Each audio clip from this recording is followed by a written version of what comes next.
and Joe and I were talking about it. I don't know weather-wise if it was abnormal. We really didn't have that bad of weather. I'm going to put it to all the prayers that people were praying for us, so I'll put that in there with it. But you know, we had some rainy days, but nothing really super bad. We had one day there going into Glasgow that we took the next day as a 0 because there was a bad storm coming through, and we sat that one out. But most of the time it'd be light rain. You know, fortunate that, you know, when it rained hard, it was at night, and like you said, we were in a shelter most of the time, so we didn't have to deal with too much bad weather. We didn't, and that's just, you know, the lesson in that for any backpacker. Make sure you have your, you know, smartphone with you and check the websites, look at the weather, pay attention to it, and take advantage of that. And one of the things we talked about in the flip flop too is some of the people that we met, like Mr. Freeze, who got to hike with him quite a bit. He's, you know, the codger gang. He's one of us codgers. He started February 1st, and he experienced some of the same things we did. Not seeing very many people. He was hiking alone a lot. He didn't have somebody like David and I had each other. And you know, the hostels he wasn't competing for space or anything, but he just wasn't. Things were closed and stuff. So he experienced some of the same things that we did that didn't have access to it. But starting February 1st, he had to deal with colder weather than we did, and had to deal with the Smokies, which is one of the toughest things to do if you're going to start early. So, if you plan on saying, "Oh, I don't want to flip flop," but you're going to start earlier, just know you'll have some of the same issues. You won't see as many people, which can be good and bad. Places will be closed. Don't compete for resources, but the weather can be colder for you. Right. And we had cold days. Again, and we had a few days where there were some snow flurries, but you know, probably our biggest thing was I think it got down into low 20s. I don't know if we got into the teens. Low 20s for sure. Yeah, I think if we got into the teens, it might have been a day or two at the best. And you know, usually the toughest thing was just, you know, the wind. You know, we're walking ridge lines and stuff in the beginning, and the breeze was kind of cutting you. But with that, one of the neat things of starting early was there were no leaves on the tree. And I know from, you know, just when we were doing our research and looking at YouTube and what other people experience, they talk a lot about the Virginia blues and going through the green tunnel and all that. We didn't experience any of that because there was no green on the trees when we were going through Virginia. So we got to see a lot of views, and a lot of ridgeline walking where you could just see both sides of it. And I think that was a plus. We were starting out early like we did. And a huge contrast to when we were hiking southbound on our last leg from Virginia south. We were in the tunnel and there were the leaves, and we had a dearth of views. There just weren't as many for us to see, but we'd see a lot of leaves, and we kept thinking back on, wow, this is so different than when we started. We would just be like, even though it's cold, it would be often clear, and you had these views, and it was incredible. Yeah, you know, and again, when we flip back, not only the leaves, but the trail was way overgrown. And I think that's probably just, again, I don't know if everybody would experience that because of how late we were coming into the south, but certainly southbounders are going to experience it, where, you know, some of the weeds were taller than we were. You at times were kind of wondering where the trail was, and the downside is you couldn't see the trail where you were putting your foot because the weeds were so grown in that you just had to kind of push your way through it. It really slowed you down. Yeah. And I know, you know, one of the things we experienced in the Smokies was that, as well as the trail not being well maintained in light of everything that's gone on over the last couple of years, a lot of washouts and so forth, and then the whole green tunnel aspect where you didn't have any views and it was raining on us, and that kind of prompted us to push so hard to get out of the Smokies. There just wasn't any reason to take our time. It's like, well, let's just keep walking, and you know, we got through it in 3 days, with one of those being our highest mileage day, 31.5 miles. And the nature of the way we would hike typically is if the weather was going to be good in the morning, we try to get up early and hike early, and then take what the day gives you. And then if you get into that mindset, then even if the weather's not that good, you've got still 5 hours of quote unquote daylight left. You're going to try to push further even if the weather's not good, and get to some place where you can be dry. So it was good. Yeah. So with that, I think, you know, overall good. You know, I've seen a lot of people asking questions about, you know, flip-flops and how they should do it. Is it worth doing it? You know, a lot of people say, no, I want to finish on Katahdin. I want to go, you know, north. Now you can do a flip-flop and still finish on Katahdin. So I'm not sure that's a big of an issue. But you know, there's a lot to be said. You know, again, as you mentioned, we didn't meet a lot of people until we started After we got to Harper's Ferry, that's Yeah. when we started running into more people. Certainly as we got closer to Harper's Ferry, we started seeing some flip-floppers that were starting in Harper's going south, and then a few that were going north, Right. but we're just starting, so their pace was a little bit slower than where we were at the time.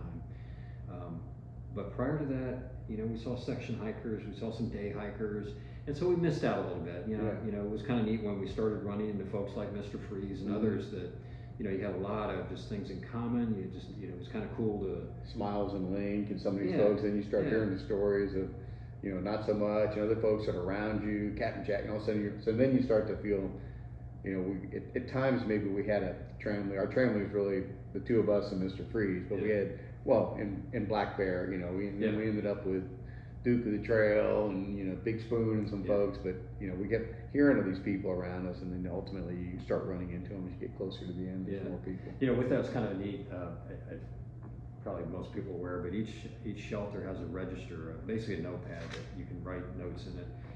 And we would look at that. We tried to sign them all. I know we missed a few of them, but the neat thing was you could see who else signed it. So in the beginning, it was like, oh, there's somebody ahead of us. Yeah. And you could say, oh wait, that's somebody that's through hiking. Yeah.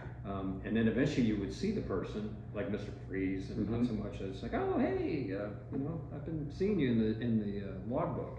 So that's kind of neat, just a neat way to kind of see who's around you and what's going on.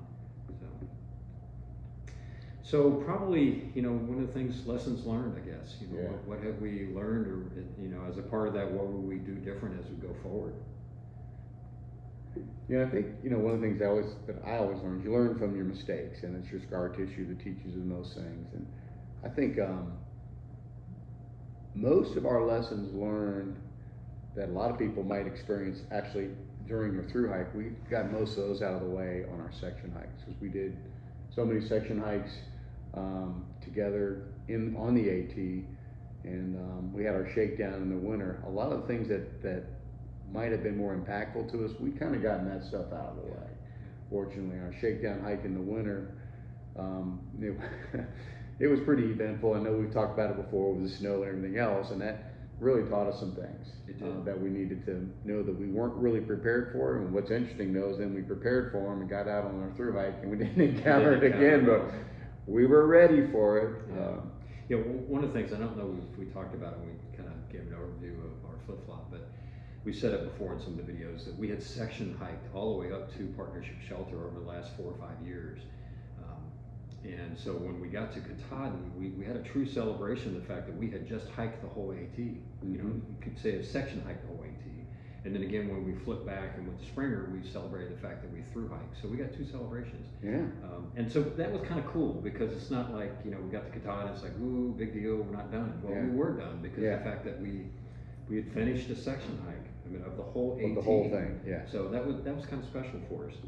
But I think with what, Joe was just saying, we learned a lot through our shakedowns. And for anybody that's getting ready to do any kind of long distance hiking, it really is critical to do some shakedowns. One is to learn your gear, what works, what doesn't. We had a lot of little things that we try out and say, that didn't work. The winter hike that we did in December back at the Grayson Highlands, where we were hiking through blizzards and stuff, I learned quickly that my sleeping pad was not warm enough. And that's such a critical thing. You can have the best sleeping bag in the world, but if you're sleeping on the cold ground, it's not going to help you. So I learned pretty quickly with that. We learned some other things. I learned some things about some rain socks, waterproof socks that helped tremendously with, particularly in the cold weather and the rain, and the shoes that I had weren't waterproof. So that really helped me quite a bit. And there were other little things that we learned. Probably the bigger thing was that we could do this. Yeah, we can get through it. And we learned to, what was that, go bold, be cold, because we sweated our butts off on that winter hike, because we were dressed, because we were cold, we would put a lot of stuff on to be warm, and we'd hike too long in our clothes, and then they would get wet, sweaty, and so by the time we got out on our through hike, we learned that now just take the time and strip off your layers as you go, and then we ended up with a much better experience with our clothing, where our clothing was able to stay drier.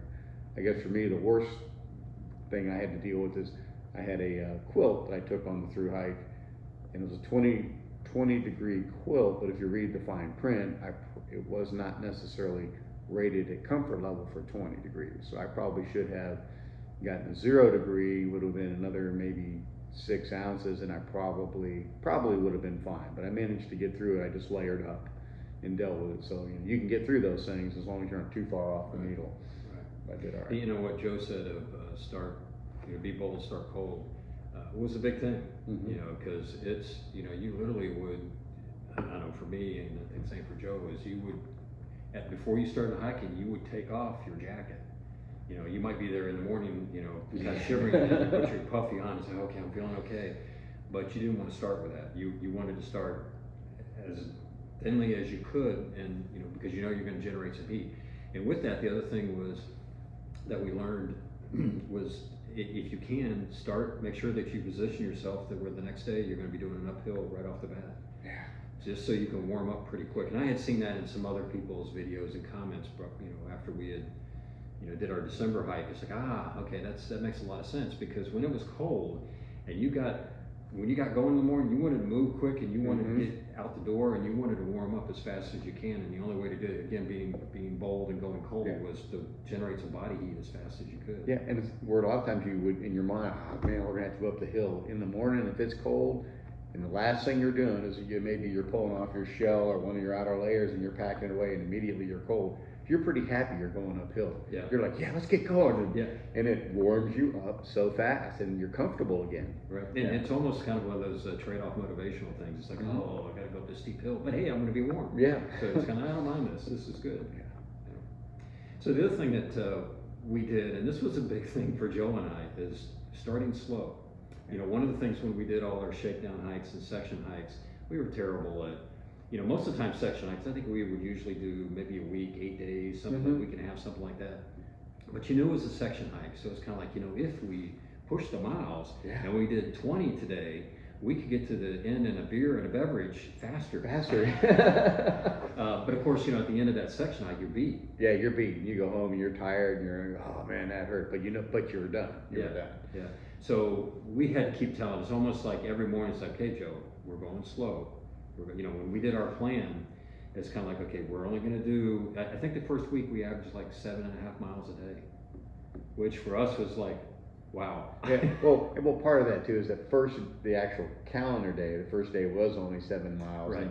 And I had planned it poorly. Our food drop was at this hostel, trying to keep our food light. So I think we only had 6 or 7 miles into that. So we were like, I remember when we got there, we were like itching, like, you know, we're just like, like fit to be tied. Yeah, it's hard. I mean, when you end the day at, you know, close to noon, you know, 1 o'clock, 2 o'clock, you've done all your miles, and it's kind of like, and particularly when it's cold. Yeah, you want to get rolling. It's like, it's like I'm going to keep going. So we really had to force ourselves hard, you know, and it took us probably a couple weeks before we started pushing the miles a little bit further. You know, we were into the second week. I think we were starting to do some 15s. 15s and looking at 19s and things like that. Yeah. But starting slow helped us quite a bit.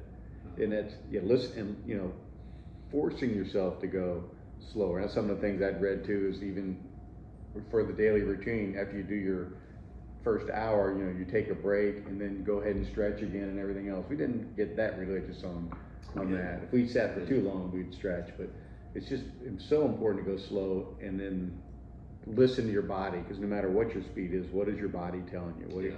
Are your joints hurting? You know, is your cardio really struggling? You know, how are you feeling physically? Just don't push yourself so far, because one of the things that does happen is if you don't take breaks, let's say you're trying to go 7 days without any appreciable break, your body doesn't get a chance to really rebuild the way it needs to rebuild.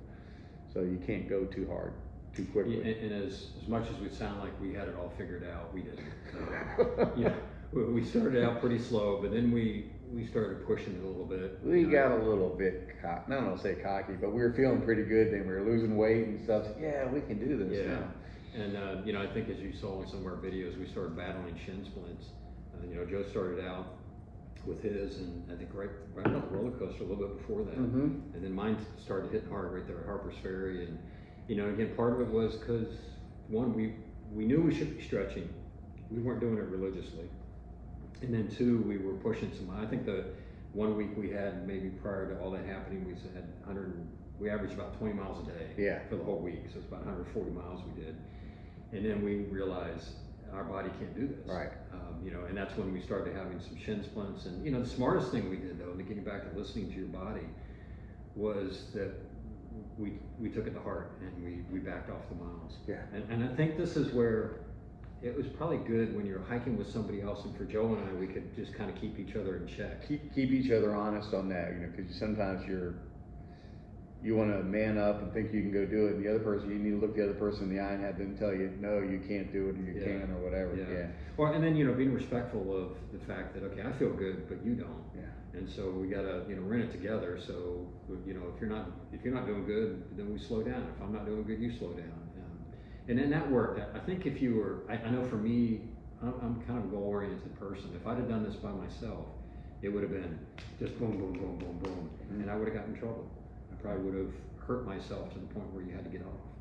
So this worked out pretty well with, you know, us listening to our body, trying to be smart, starting out slow. Again, we weren't perfect with it, but we adjusted. Yeah, we adjusted. I think and maybe it's a case in point where the balance thing, especially in the mornings, you know, we know from the videos, I'm the guy who's usually the last one to get ready to get going in the morning. I tried and I got better, but I tried to still be religious about stretching, even though David is already ready to go and get going. But me having to stop and stretch because I was slower forced him to do more stretches. So I think that might have helped you out. Because I'd be there stretching. He's right. Okay, I guess you'd lay down, you'd stretch out your back some more, and you'd get ready. Yeah. So, and again, Linda, thank you for all of your help with, you know, telling us and giving us a good routine that we could do. Again, it took us a while to get to the point where we did it religiously, but we did, and it certainly made a difference, particularly after the shin splints. And then, you know, when we were battling shin splints, thank you to my son Tyler, who's an athletic trainer, that gave us some advice, and we actually had him on the phone and taking pictures of what our legs look like, and he gave us some stretches and things that we needed to do to walking through our symptoms with us. And you know, and the main thing is he gave us that sense of comfort that, okay, we hadn't done anything really bad yet, right? And if we did these things and paid attention to these other things, and maybe we should be okay. And it gave us the confidence to kind of keep going, because at that point we're almost like, do we need to stop and regroup, or do we need to go see a doctor? But after that, we dialed it back, managed it. And it was interesting, you know, the people that we did run into, we ran into several thru hikers that had to get off the trail, whether it be right after we met them, or you know, telling us stories before they, you know, got before they met us. 3-seat, pork chop, big spoon, you know, people that, you know, a couple of those had to get off the trail for good because of, you know, issues that they had. And Black Bear had to get off because of his knees, but boom, he got back on. He did, got it done. Anyway, so again, the whole thing of listening to your body is a big thing, and kind of jumping down to one of the things that we learned is this whole cumulative effect of a thru hike. Yeah. You know, Joe and I, again, we did a lot of section hikes. The cumulative effect is you find out that you've drank so. Oh no, that's wrong. Okay, keep going. Sorry. Topic. Yeah. That's one where you have to pick yourself off the ground, and we'll get to talk about that. But you know, just getting that mindset that this is a marathon, and it's, as we've said before, it's not a race.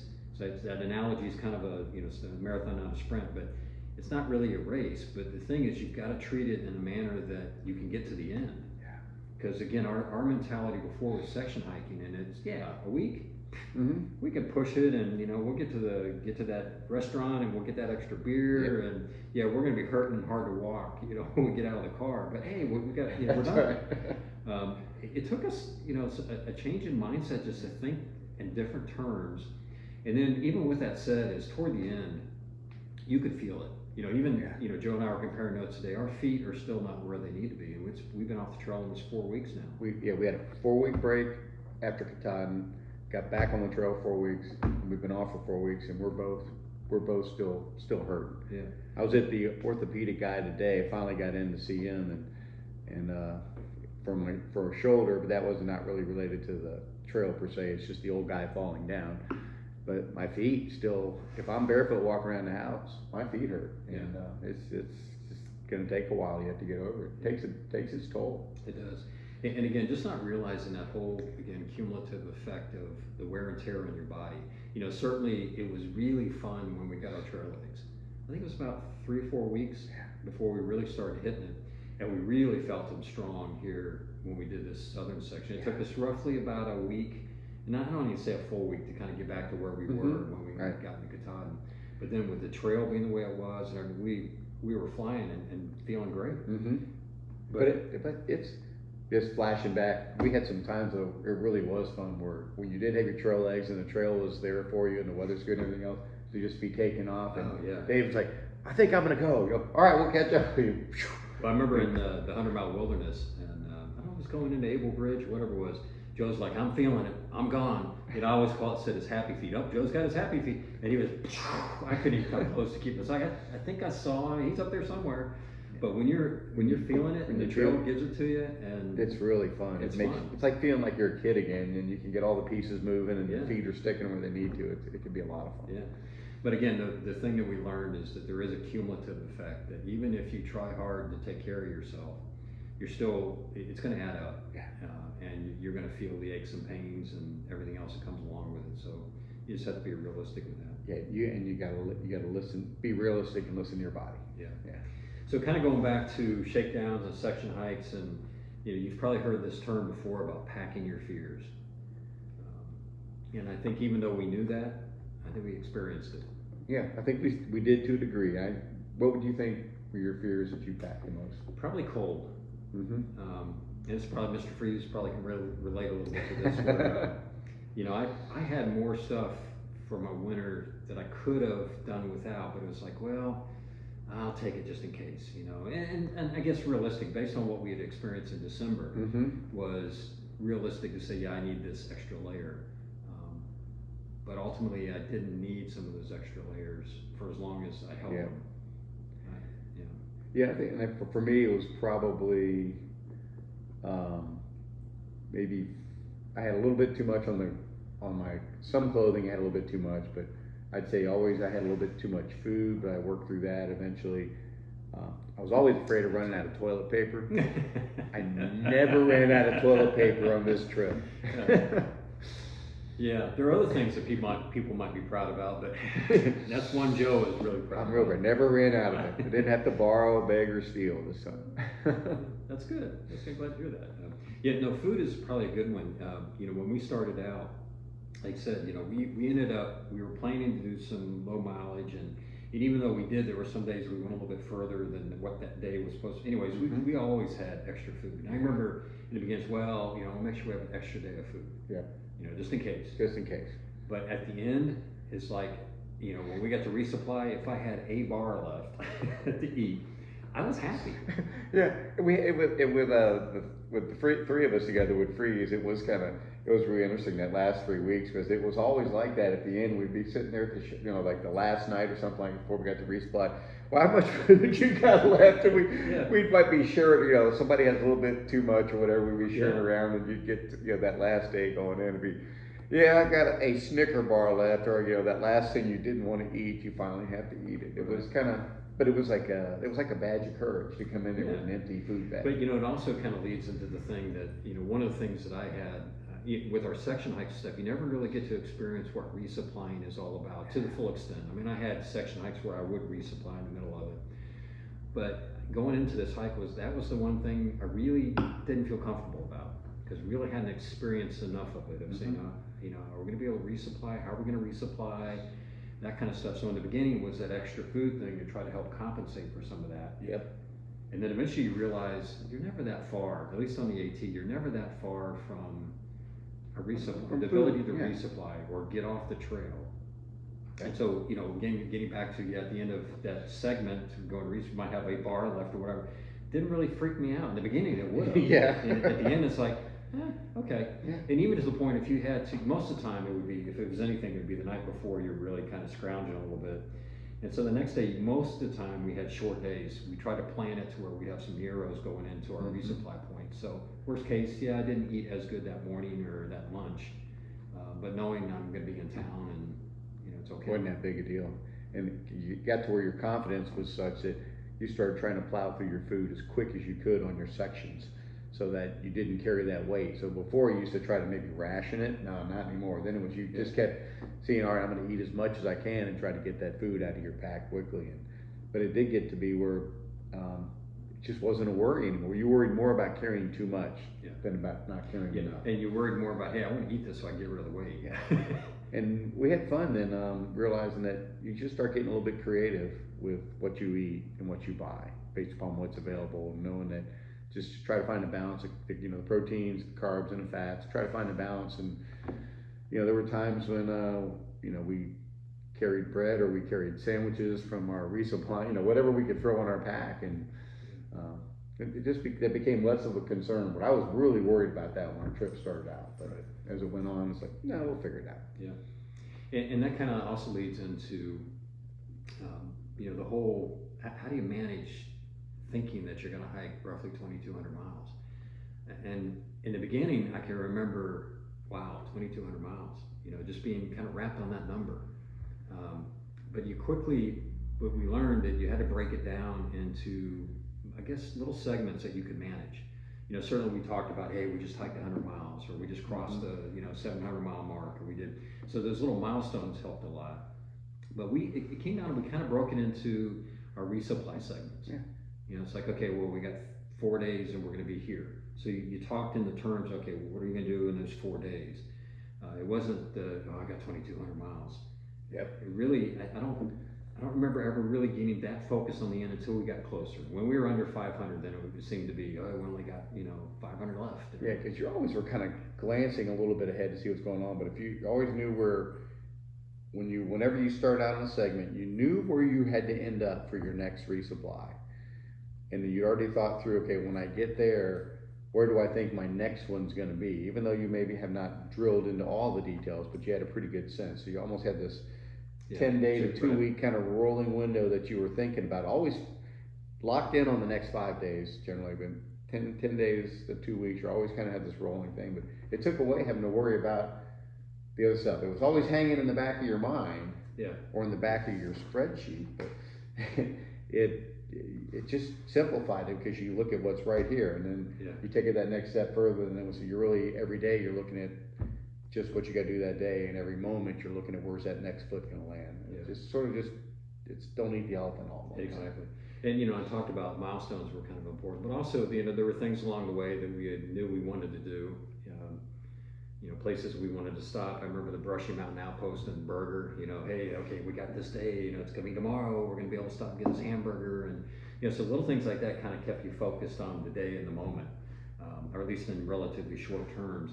I can remember we got to Katahdin and seeing these southbounders, and it suddenly hit me as like, oh my God, you got 2,200 miles. I never said it to them, but I'm thinking in my mind, oh my, you got 2,200 miles to go. Those poor bastards. Oh my goodness. But for them, I'm sure they were in the same mindset, hopefully, that we were, as like, okay, well, I'm just going to focus on what's ahead of me today, or what's going to be. And the excitement. Although I know there was that one guy we ran into who was southbound. It was going to be his 3rd or 4th time. He was a grizzled veteran. He looked like he was about late 30s or something like that. But most of them had that look in their eyes of still excitement and wonder and scared to death, kind of as they're going through it. But and I can remember when we got to particularly the Whites, where we truly were focused on the day.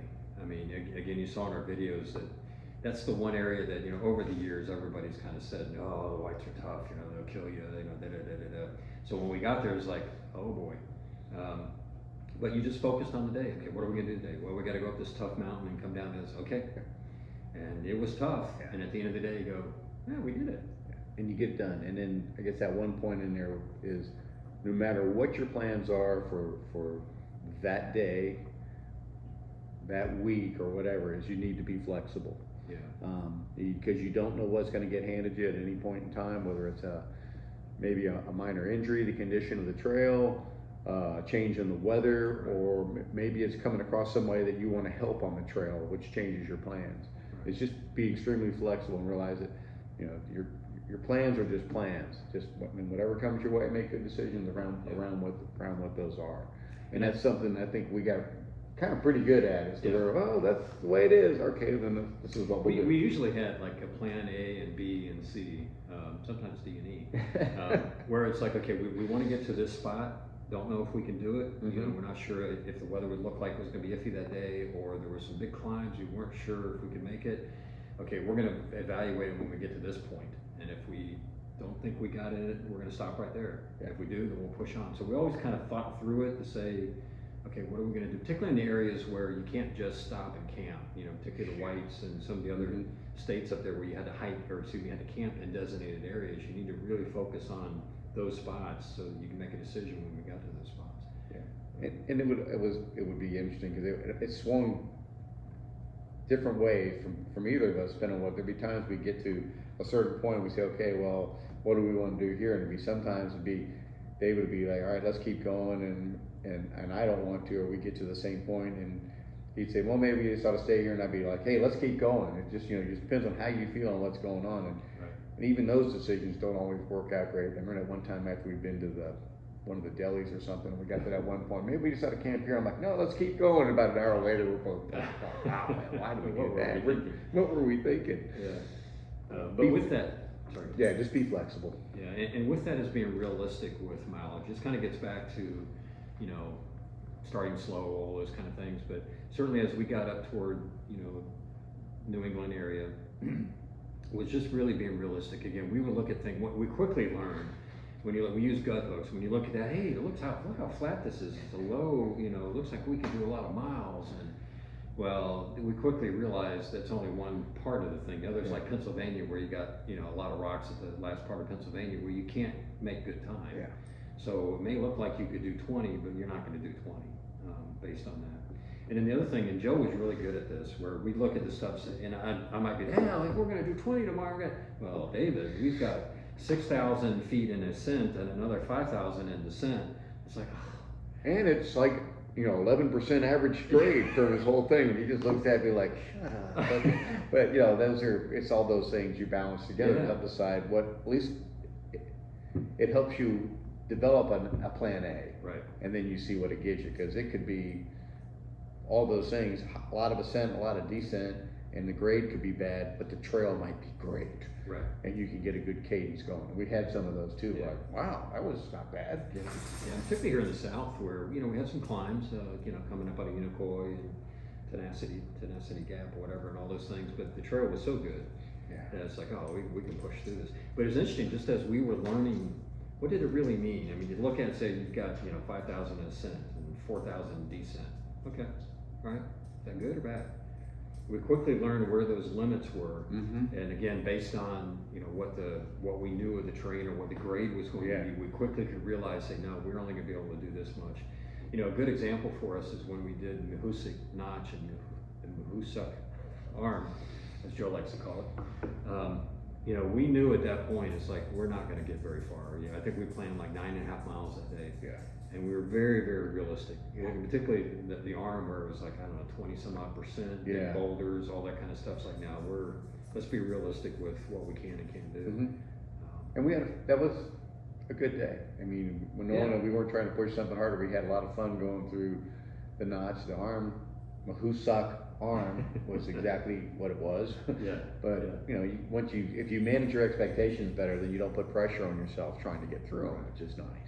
And there were other times where, we would get to a shelter, sometimes at lunch, or, during late lunch, and it would be, the weather was ugly. And it's like, we're done. Yeah. It makes no sense for us to push through this, because we had enough of a plan in there that say, okay, well, tomorrow, we would look at it and say, okay, well, tomorrow we can do this, or we can make up for this, and we can make this happen. No sense in pushing this. Yeah, that one on our southern leg where that cat was, and we got there and the weather wasn't really good, and it was kind of rainy, and we're like, no, we got plenty of time. Let's just stay here. And there was that cat. And it was just the coolest cat. It was kind of like, you didn't pet it, and it didn't come that close to you, but it was hanging around, and no mice. There were no mice. No mice. And he was earning his keep. And we just hung there. Just figured, all right, we'll just hold up here, and then we had a great day the next day. So again, I think that's probably one of the things that we got very good at, is just being realistic with our mileage. And again, Joe just did a tremendous job of, keeping me in check of, no, Dave, we've got 12,000 feet in ascent and descent, and I'm not carrying your butt if you can't make it. So it kind of leads, I guess, maybe what would we have done differently? What would we do differently?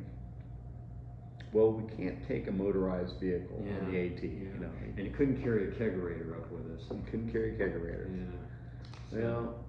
So on the serious thing, I know we definitely wanted And anytime we sit down and we watch the videos we did, we realize because of some of the gaps, we would have liked to have done more videos and taken more pictures. And we realize that's just some of what happens with our mindset when you get out there and you just get going with your head down, but would have liked to have done more of that and just didn't get as much done. Yeah, I mean, it's been interesting for us to go back and look at the videos, and I encourage anybody, if you have the opportunities, even if you're just doing the videos for yourselves, which is kind of the way we were geared toward, it's worth it, because it's so cool to go back and say, oh wow, yeah, I forgot about that, or just some interesting things. And certainly Joe and I had a good time with a few things through there that, some good laughs along the way. And it's a great thing between that and again some of the notes taken. It's like, yeah, this is pretty cool. But again, there were too many times we said, oh, we didn't do a closing video, or we didn't do an opening video because it was late, or we were tired, or I can relate. I mean, we were, particularly when you roll in at 7, 30, 8 o'clock at night, and you got all these chores to do. The last thing you wanted to do was, then do a video. Yeah, you did. Especially you were better about it than me. My camera was a good excuse for me for a while too. It wasn't focusing, but I would just be so tired. So the way to overcome that is you get your person that's going to come along with you on the trip. We talked about the video Sherpa or whatever, or I think Dixie had one of her. I think it was her CDT hike. She had the guy came on. The guy that actually came with her, Andrew, or something like that. And he would you could take that person along, let him do videos, or maybe I just don't want to carry anything extra. I got a lot of people who just maybe hook some type of GoPro or something on, so you could if you could just hit a button and let it start videoing for you, then you don't care. But for me, it was always, all right, I got to get it out, and I got to hold it in my hand, and I'm already the guy that's falling down all the time. So you're just walking along, you're chucking pole, holding the camera. That's one thing I don't have in my spreadsheet. It's the falls? Number of falls. I've got to go back and get that. Make sure that we've and trekking poles. Number of trekking poles. You got me on that one. I won the trekking pole. Yeah, you won the trekking pole contest. But so the other thing, I guess, with that is the whole, you hear people talk about it's the smiles, not the miles. And we try to do our best to balance that out. I don't know if I would do it different, because there's some things you just have to move through it. Like you said, sometimes you got to put your head down, you got to go, which means sometimes you don't get to do everything that you want to do. We did have a little bit of a schedule, again, the fact we had to get to Katahdin by, July 1st. Yeah, but we got out in front of that, we did. Which was pretty good. So then we were able to, I know coming out of Shaw's, we were so relaxed as far as schedule. Yeah. We just knew that, all right, the only thing we were worried about then is an airline reservation. Okay, we're going to book a flight, get add enough cushion so we can have the ability to make the decisions we want to make at the end. But we did pretty good with that. After that, we got ahead of it. And I think, one of the things that we talked about in the very beginning, at least for me, the toughest thing for me hiking is what I'll call transitions. One is transition to trail life, and then when you transition into a town, and coming that next day out, transitioning out of that, those are always tough for me. Once I'm in the trail mode and I'm going, I really enjoyed it. One of the things I learned was I can see how people could really get into the trail life and stay in it all the time. That they would just love this kind of lifestyle. But for me, it's I couldn't do that. I mean, it's kind of transition from all the things that are going on at home. You get into the trail, and then you got to transition into when you're into town, or And then whenever you leave a town, now you're leaving the comforts, and you're carrying the pack as heavy as it's going to be when you leave town, and you go back out into to whatever. And usually you're walking uphill. Yeah, that's always a given. So trying to find that balance there, I think we did okay with it. And certainly people could look at it and say, well, you didn't go see that, or you didn't go see this. It's like, we couldn't see it all. But, and part of it is we're retired, so some of the things that we might want to see that are ancillary to the trail, we can go back and do that. We can go do a side trip somewhere else and things. But I know one thing, and this is back to Sonia. So if you're watching, when we were hiking with her, she would stop and look at things, and I tried to, I picked up on that. That was years ago when we hiked with her. And so on this trip, a lot of those pictures of flowers and stuff is me. It's like, isn't that cool? I just would try to take my time along the way, because those are things that, especially the time of year we were hiking and the transition of the seasons, there were so many cool things. So I think we did that really well, and stopping to talk to people and find out what their favorite color was, and if they like puppies, and things. So. Yeah, Joe was real good. If we saw somebody, hey, how you doing? Where are you from? Yeah. Where you going? Do you like puppies? But it was just, get a sense of the people on the trail. So we did some of that, which was fun, especially when we got into town. Yeah, so I don't know if I'd do anything different with that. I think everybody's got a different thing of what's right for them. And I think we did the right balance between moving forward at the pace we felt was right for us. At the same token, being able to enjoy things where we could. We took zeros along the way. I think we only did like 6 or 7 zeros. And most of those were, well, there was one for rain, one for kind of just our shin splint stuff, one with Harper's Ferry where we wanted to see the town and that was roam around. And that was kind of the end of my shin splints and just before yours started. Right. Yeah. Shawls, we took a zero to kind of get ourselves ready for the 100-mile wilderness. And at the barn, just because we just got through the whites, and we had a great group of folks we were hanging with too. So I feel pretty good. But anyway, so for some folks, that again, hike your own hike, and I think that's probably one where people will vary and differ on that. Yeah, Neros were fantastic. We had just so many Neros that were it was a 5-mile hike or something really short, which we did differently on the final leg, because most of our Neros would be 10, 12 miles. Right, yeah. And we'd still be done at noon. Again, it's amazing when you get your hiker legs, how quick you can get to where you need to be.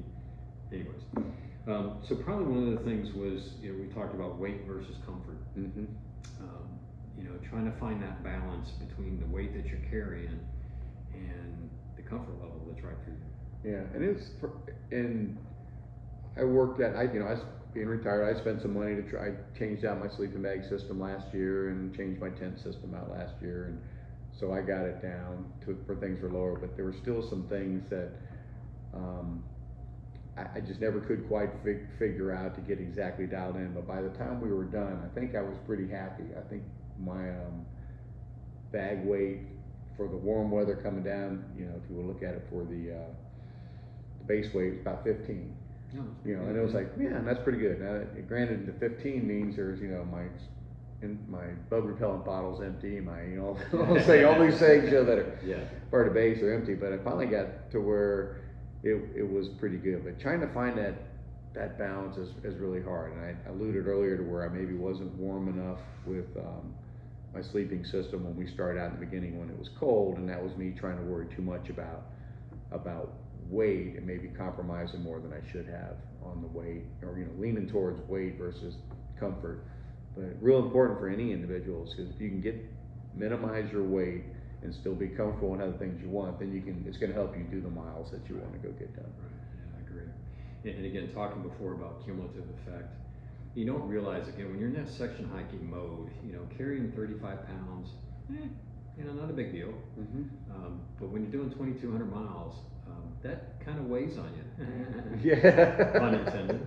And I know for me, I didn't really realize it until I started getting rid of gear. We got rid of the winter stuff. I shaved off 2 or 3 pounds. Like, oh, hey, this is pretty good. And then, like I said, when we got down to the end here, where there were a lot of things that I really, clothing-wise, I didn't need. I mean, I needed my 1 pair of shorts, 1 pair of underwear.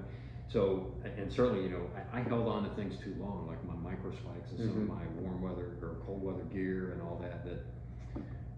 Trying to find that balance between, I gotta have it because I want to just in case. And it would be interesting because we'd be at one of these points where we're going to ship stuff back, and I'd be throwing stuff in boxes. I'm going to get rid. He goes, "You're going to get rid of that?" Yeah, I'm getting rid of this, and I could tell Dave was over there. Oh, he does not want to get rid of that. He wants to hold on to it.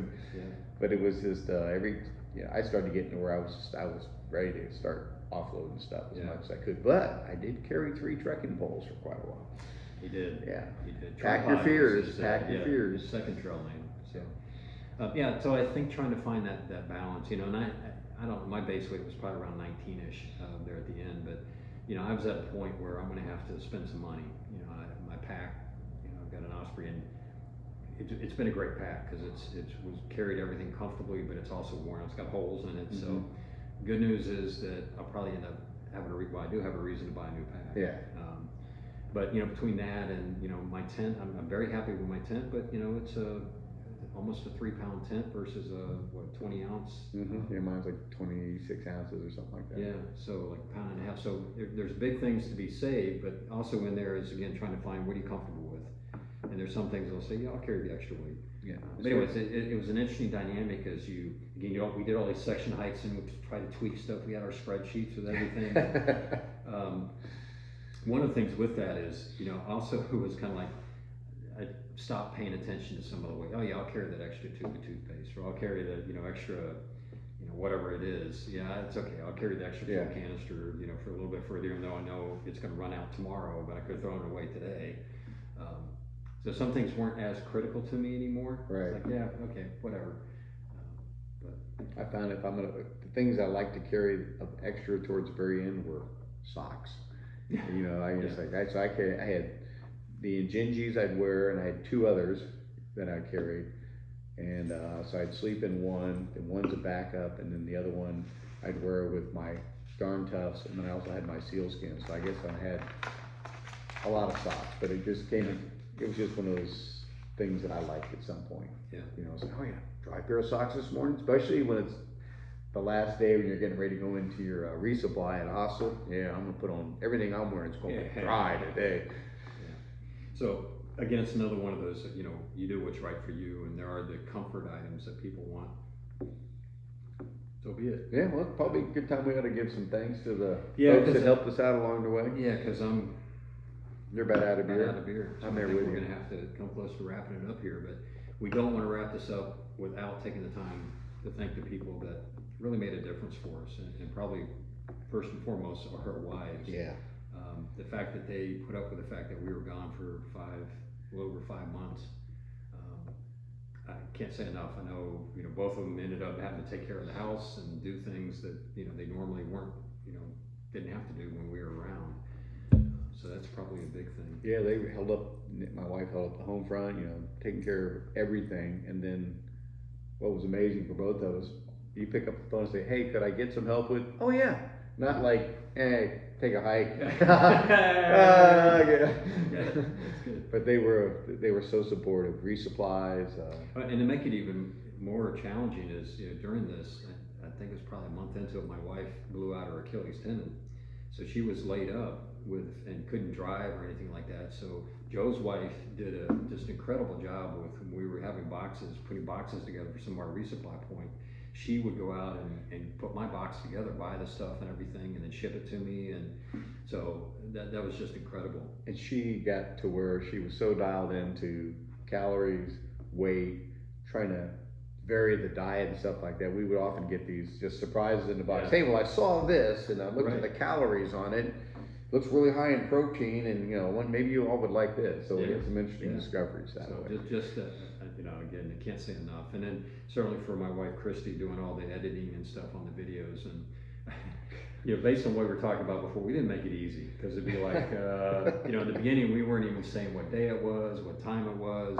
She had to try to patch these things together. We eventually came up with a system that worked for us, but again, in some of these videos, where we were missing videos where we didn't do a wrap up, and now we're gonna, next stage, oh, we didn't do a wrap up, and so she's trying to figure out how to put this stuff together to make sense out of what we were And filming. then knowing that we're sometimes the absent-minded professors out here doing what we're doing, she noticed that, so we had two different phones we were using, so the file numbers are in a different range. His file numbers are in a different range than mine. So these would come in all thrown in together. So then she learned how to say, okay, these must be from David, these must be from Joe.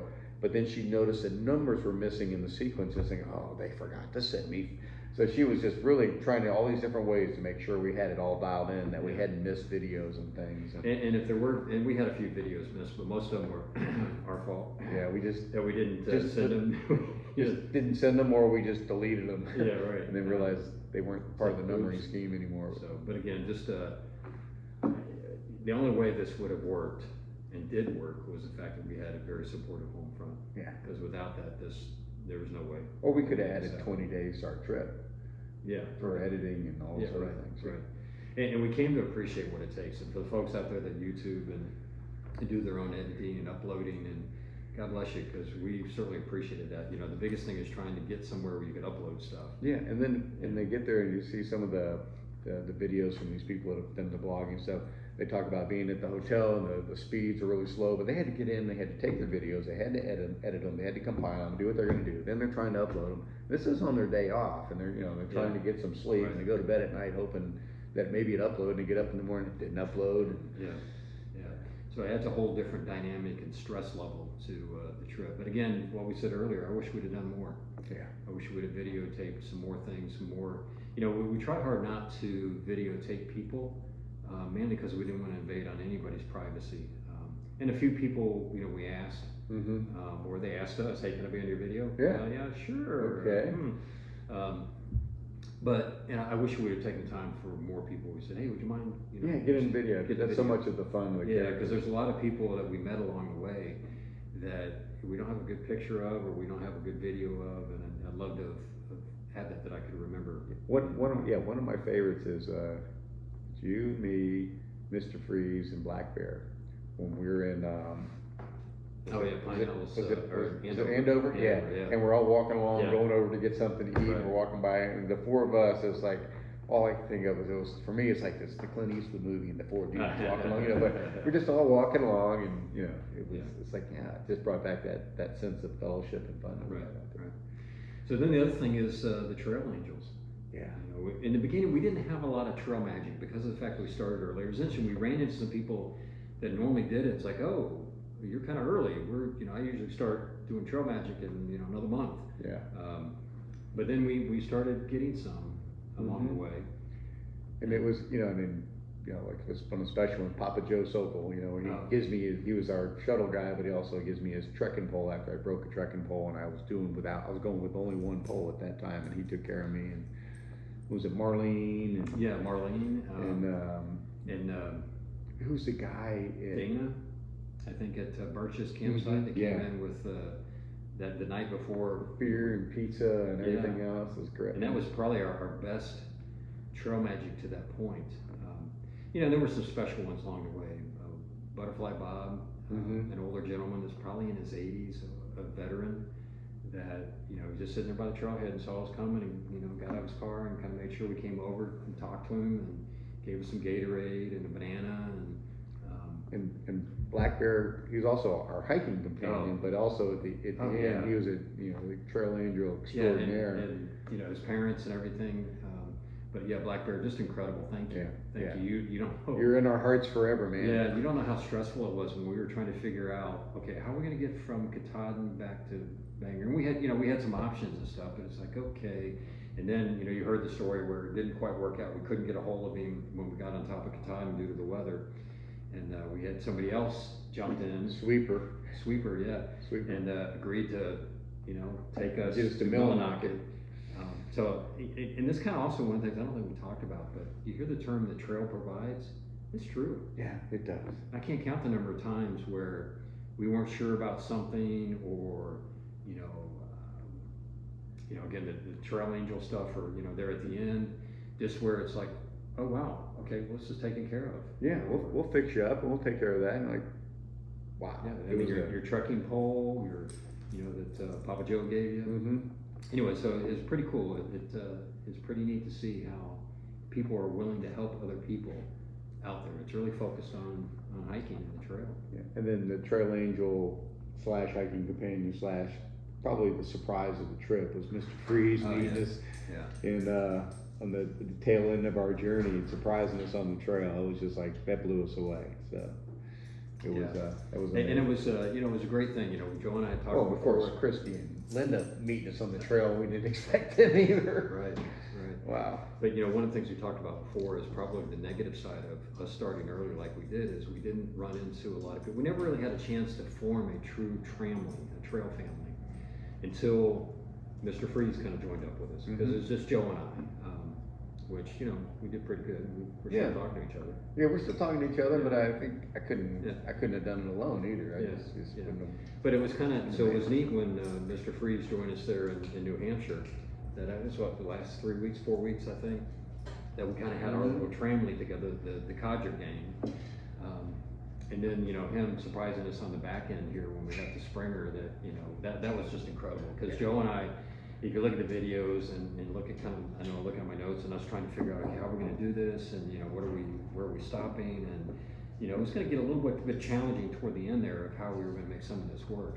And voila. There he is. Mr. Freeze right there, which made it tremendously easy because he helped us with, getting us to town so we could resupply And fun. yeah. having a good time with going to the brewery and Every night was a celebration Every for night the was last 4 kind of nights. celebration for the end of the hike. So again, Mr. Freeze, thank you. That was incredible. And then probably last but not least is our choreographer, as mentioned in one of our earlier videos, Linda, teaching us, giving us our moves for exercising and stretching, and you can't tell you how much that helped. I mean, I still do those daily right now as I'm trying to still recover from the hike. I'll get into the dining room here and the living room and start doing my stretches to get myself set for the day, to make sure all the parts are still working. Yeah. And then just for, again, all the support that we have from people on Facebook and friends and people that are out there praying for us, and certainly for God watching over us and protecting us through some of these things that we were putting ourselves through. Yep, and the Harlows. Yeah, and taking us off the trail for a couple of days and Yeah. saving us, and then steak dinners, and then of course the Knipes taking us off the trail. Yeah, I mean, that was really special. Yeah.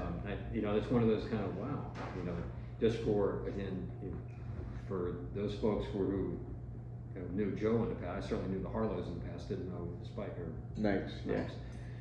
Joe and Debbie. But for them to kind of be where they were on the trail, it was just like, wow, this is pretty cool. And David didn't think that anybody who knew me from my past be willing to accept a call and then come get us. Well, I'd like to think it was because of me. Well, we'll do it for David. Yeah, we saw Rumbles on the video. We want to meet him. Yeah, but again, thank you. That was just incredible. It was a nice break for us. Kind of got us reset. Certainly gave us a lot of incredible food to re-energize And us. then the last trail. Yeah, and we are wearing our hats from Steve. Thank you very much from the UK for our special hats. That was just, wow, somebody wants to send us something. Thank you very much. I'm glad that you got something of our videos. We did not destroy them by wearing them on the trail. They're still looking in peak District National Park condition. Yeah. So anyways, just to, again, thank you to everybody that followed along, certainly to our family and friends that have watched and again supported us and gave us some words of encouragement. Really, really, really do appreciate it. It's hard to believe it's over. Yeah. As I look at some of these videos though, I look at it and say, how the heck did we do that? 2,200 miles. Oh my goodness. People you meet, your friends, how did you do that? And it's like one day at a time. Yeah. One step at a time. Yeah. And it's interesting when, you get, I know as I've kind of visited some family here and some of my folks in Alabama last week and stuff, and, sisters and stuff are asking me questions of, you get me started, I'm not gonna stop. I'm thinking I've got like stats here. Anybody who asks David a question now, look out, there's more columns to add. And I do want to show one last thing. Before you wrap up, Nikki, my wife, she bought David and I shirts. Oh, shoot. Yeah. And so this was the shirt she got us. AT class of 2021, the Good Cook Tour. And mine, of course, says no filter on the back. His says Rumbles, but it was just so cool. Yeah, very cool. I haven't not wanted to wear it much yet because it's white. Yeah. Sorry, we should talk about wearing those for this. Yeah, we should have had those on. Yeah. Hey, yeah. I wanted to wear my actual hiking shirt. This is what I finished my hike in. Yeah. So for the future, I'm not sure what we're going to do. If we're going to do any more, long through hikes. We've talked about trying to do some shorter stuff, and we'll just see how it kind of plays out. But for now, we're just going to enjoy the fact that we did it, man. Done, recovered, and we'll do some gear videos, so look out for those. Yeah, we're going to do a little bit of gear wrap up, just kind of looking at what gear we had, and again, some more thoughts on the individual pieces and stuff. Yeah. Might be helpful to others. I know for some people it'd be like maybe a yawner, but I know as we were preparing for our through hike, going through and seeing some of the videos and what people talked about, what they brought or didn't bring, or what they learned along the way, was really helpful.